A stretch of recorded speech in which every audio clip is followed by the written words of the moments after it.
from Oak&Ash Farm, and today I am going to teach you how to make ice cream, but not just any ice cream, Guinness ice cream. So stay tuned and I'll teach you how it's done.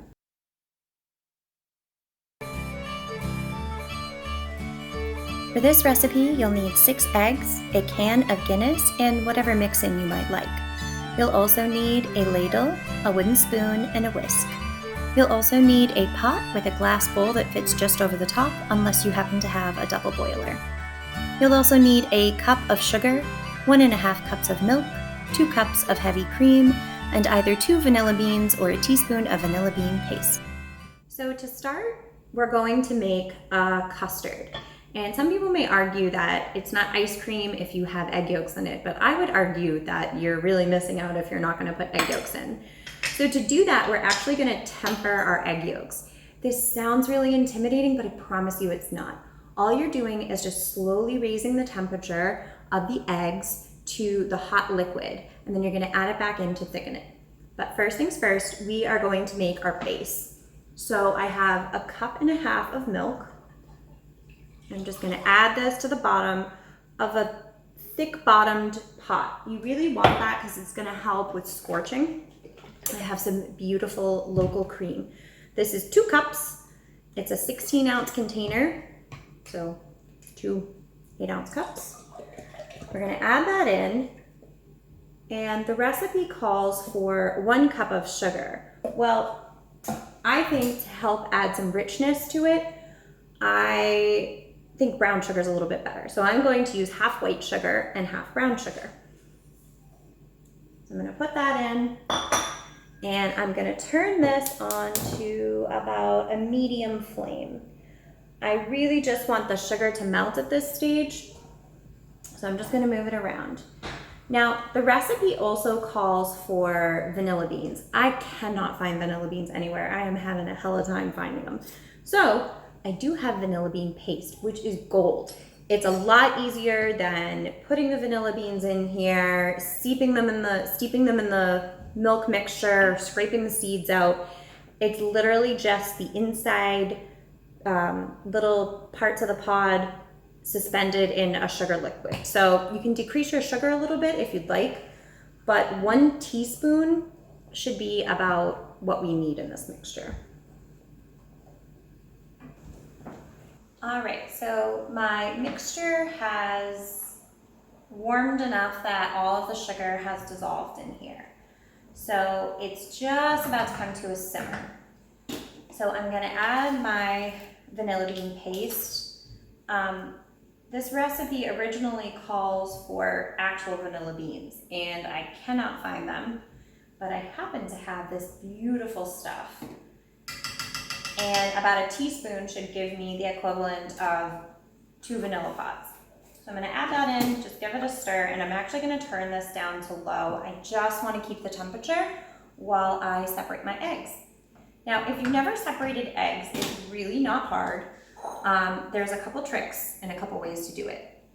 But one of the helpful things you can do when you're making a custard and you're trying to temper eggs is help raise the temperature of the egg by leaving it out on the counter. You can also put it in a bowl of warm water. What this does is it just bridges the gap, so to speak, between a cold egg right out of the fridge and a hot cream liquid. So I am going to start, I'm actually going to put the whites in the smaller bowl. And it actually is easier to separate eggs if they've been out because the egg white gets a little bit thinner. So I like to just run it through my fingers. And I'm just putting the yolks in a separate bowl. Now, the reason you temper yolks and you don't just throw the eggs right into the hot liquid is that you're going to end up with scrambled eggs, and you really don't want that. You're gonna end up with a really weird, lumpy, bumpy custard, and that's not what you want. You want it to be nice and velvety and smooth. So we're going to very slowly add a little bit of liquid at a time. I'm just going to keep going with these egg yolks here and the egg whites. Ooh, oh dear. And that happens just scrape it off. This is messy business. The other thing you can do is use the shell itself and just make a little cup and slowly go back and forth. I know a lot of people like to do this as well. Sometimes I do that. Usually I just use my fingers. And then you can kind of gently pull any extra egg white. These are very thick whites, so it's easier to have a little dexterity with it and just be able to pull the egg whites off of the yolks. And there we go, 6 egg yolks. Next, I am going to temper the egg yolks. You want to just give them a quick whisk, and then you're going to very slowly dribble a little bit of the hot milk liquid into your egg yolks, stirring as you go. You're just trying to slowly raise the temperature of the egg yolks so that it's closer to the hot liquid. If you added it all in at once, what would happen is the eggs would scramble, and you wouldn't want that. So you're just going to add it slowly, and you're going to keep adding liquid until they're about the same temperature. Then you're going to put the yolks back into the bowl, stir it, and cook it down just a little bit until it is a thick custard and leaves a trace in the back of the spoon. Now, as you can see, I'm just going to run it through a mesh sieve just to make sure there aren't any curdled egg yolks anywhere in there. Okay, so now that I have my beautiful custard, which you saw I almost curdled, but you can kind of save it if you run it through a fine mesh sieve and just push the yolk through. And it won't hold any big pieces. I'm just gonna cover this and get it right in the fridge. Now, this has to cool for at least 2 hours, but it's better if you can do it overnight. I'm gonna let mine go until it's just nice and cold. So probably about 4 hours. So in the meantime, I also need to make and cool my Guinness syrup. So to do that, such a nice sound. Ooh. All I'm gonna do is add a whole can of Guinness to a saucepan, and I'm just gonna cook it down until it's a syrup-like consistency. You want about 2/3 of a cup of liquid left. So this is actually safe for, if they're interested in it, kids, because there's really no alcohol left in it. All the alcohol will have been cooked off. So I'm gonna do this over medium heat. I find that this thing kicks really high, so with a small pan, medium should be fine. So I'm just gonna bring it to a boil and then just let it simmer. It's probably gonna take about 10 minutes. I'm just gonna keep an eye on it. Now, the other thing that I do to my finished ice cream is I used to add what were called espresso pillows. And what it was espresso flavored toffee bits covered in dark chocolate, and they were so good with this. So if you can get your hands on something like that, or you feel like making your own, go for it.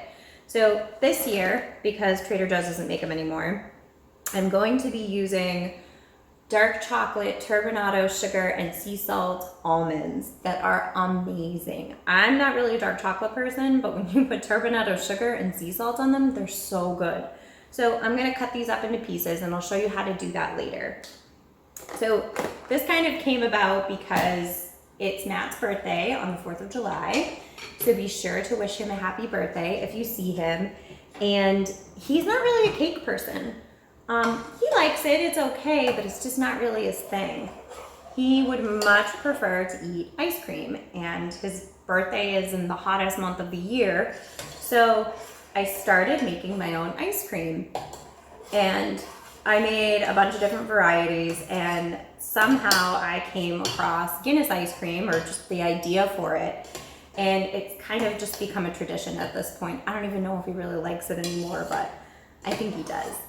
What also usually ends up happening is I stock my fridge with a million eggs and so much cream and milk that I end up having to make ice cream for weeks on end, and we get sort of stockpiled for the summer with ice cream, which isn't a bad thing. So I'm just gonna cook this Guinness down. So you're really just capturing the flavor of the Guinness. You're not capturing the alcohol or the mouthfeel or anything like that. You're just concentrating this down into a thick, rich syrup. Guinness has kind of a bitterness to it. I've used other stouts before, but there's just something about good old traditional Guinness. and it needs a little kick of sweetness. So it seems like that sweet cream base that we made is a little sweet, but it really needs it because the Guinness, any stout really, is gonna be a tiny bit bitter. So you want something that kind of plays with that and highlights it, which is also why I use brown sugar just a little bit, because it will help give it a little extra oomph, and the Guinness, the flavor of the Guinness can really hold up to it.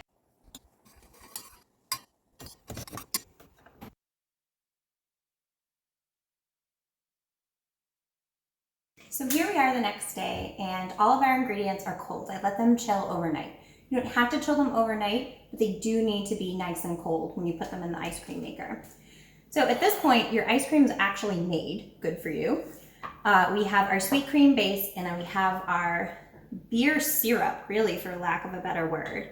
And I'm just gonna combine the two together. I'm just gonna mix it. It's not gonna look beautiful, but you do want them very well incorporated when you put them into the ice cream machine, because the beer syrup still has some moisture in it, and you don't want that to turn into giant ice crystals.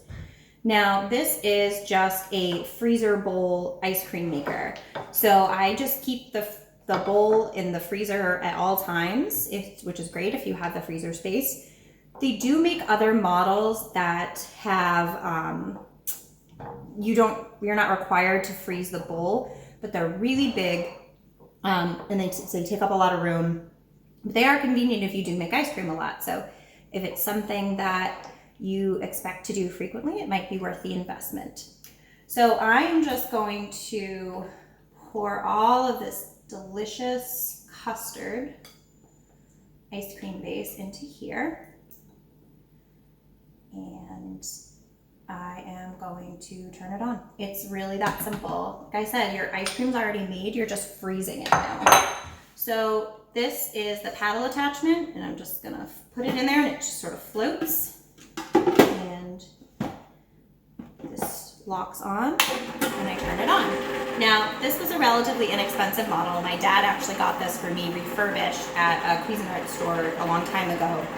So it's definitely a good option if you're plan on making ice cream ever.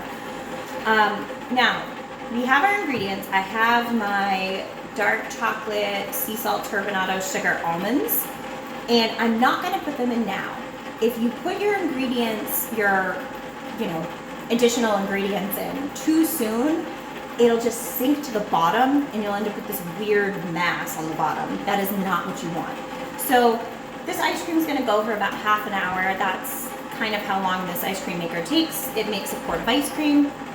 So I am gonna cut this up into small pieces, and I'm actually gonna put it on a sheet pan and freeze it. And that'll just help it incorporate a little bit better and keep it nice and cold.